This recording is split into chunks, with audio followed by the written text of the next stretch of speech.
Hey, what's up, guys? Jake MTG here, and with all the new cards coming out with Throne of Eldraine, I think blue-black mill is going to be viable in Standard now. So I made up a deck for it, and now let's get right into it.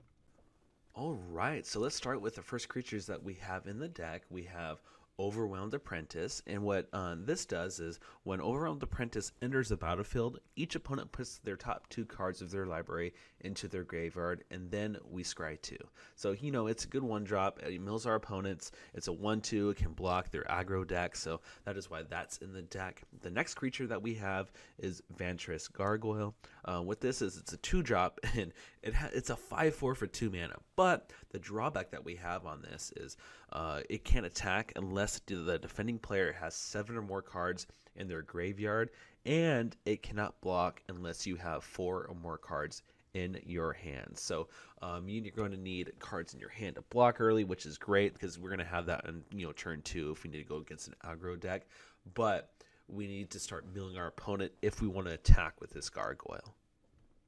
The next two we have is Wall of Lost Thoughts and Murderous Rider. So Wall of Lost Thoughts, it's a 2-mana 0-4, and it has Defender. But when Wall of Thoughts enters the battlefield, target player puts the top 4 cards of their library into their graveyard. So this is exactly what we need in the decks to start milling our opponent, get those gargoyles attacking right away.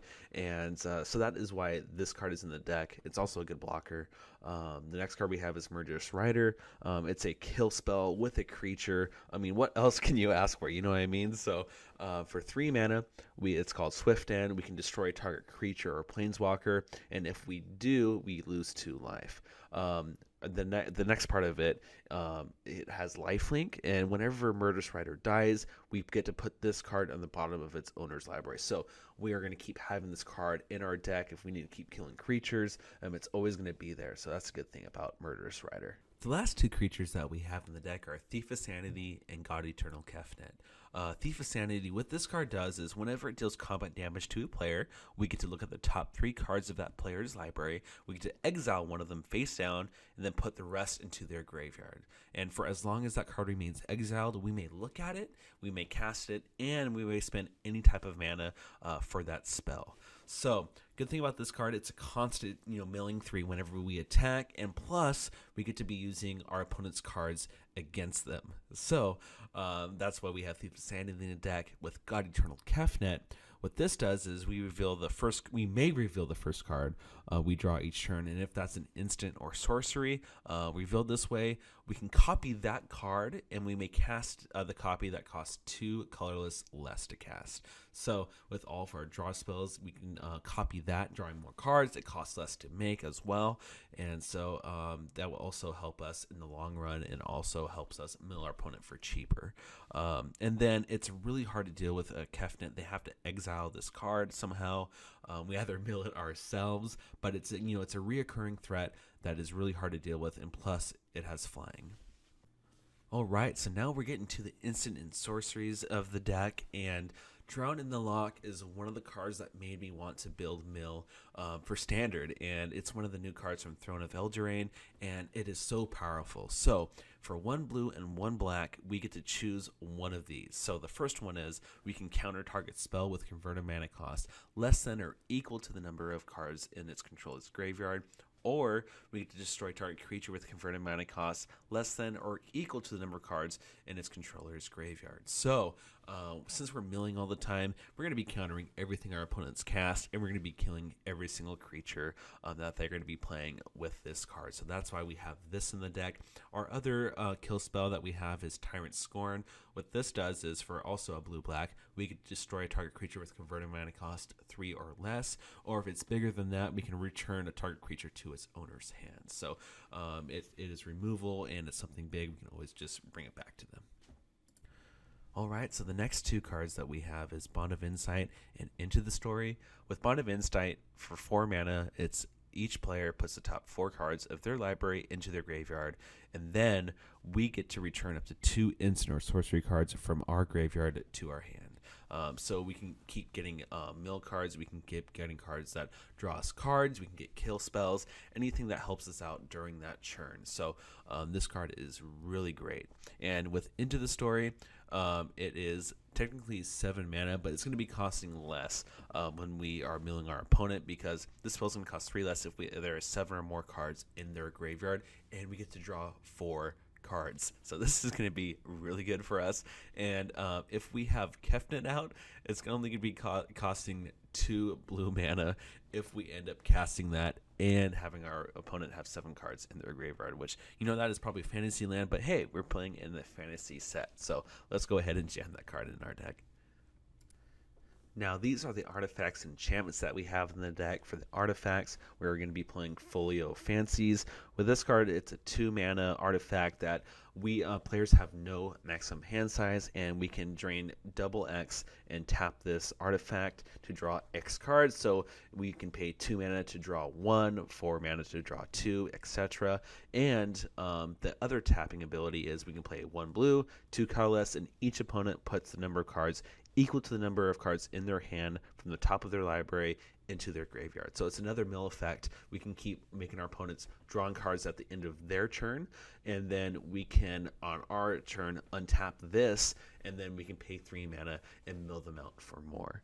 And then for our enchantments, we're playing Drowned Secrets. It's a 2 mana. Whenever we cast a blue spell, target player puts the top 2 cards from their library into their graveyard. And most of the cards in our deck are blue, and so we're just going to keep stacking them down for 2 cards. And now we're getting into the mana base of the deck. We're going to be running 4 Watery Graves, 4 Dismal Backwater, and 8 Island and 6 Swamp. And lastly, Castle Vantress, we're playing one of those. And with Castle Vantress, man, I can't say that card. It enters the battlefield tapped unless you control an island, and we can tap this for blue.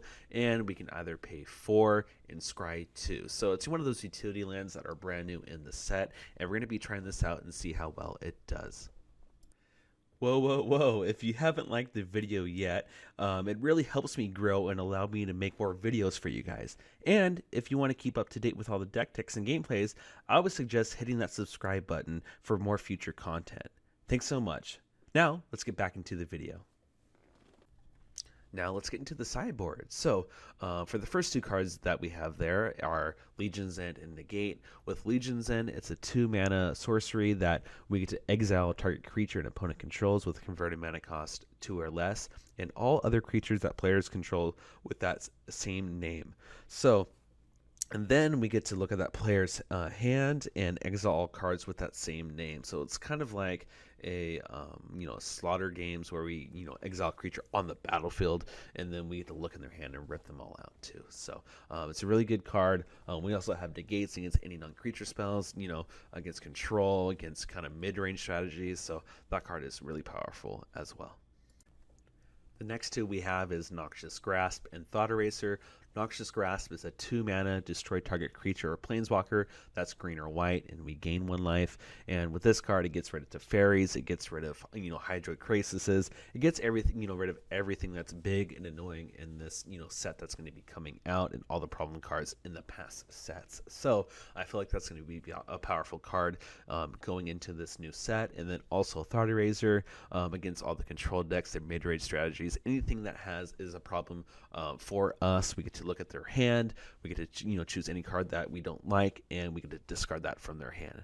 And then we can look at the top card of our library. If we don't want it, we can put it into the graveyard. If we do want it, we just get to keep it on top.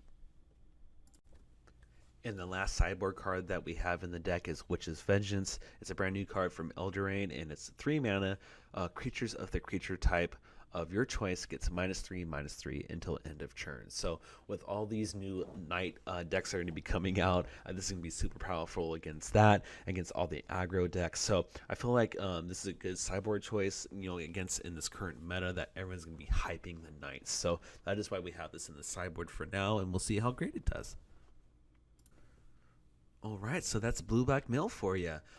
If you are interested in playing this, on Arena, I'm going to have the deck list link in the description of the video, as well as the deck list, just in list form as well. So let me know what you guys think about the deck, and tell me in the comments, what card are you most excited for in the new Throne of Eldraine?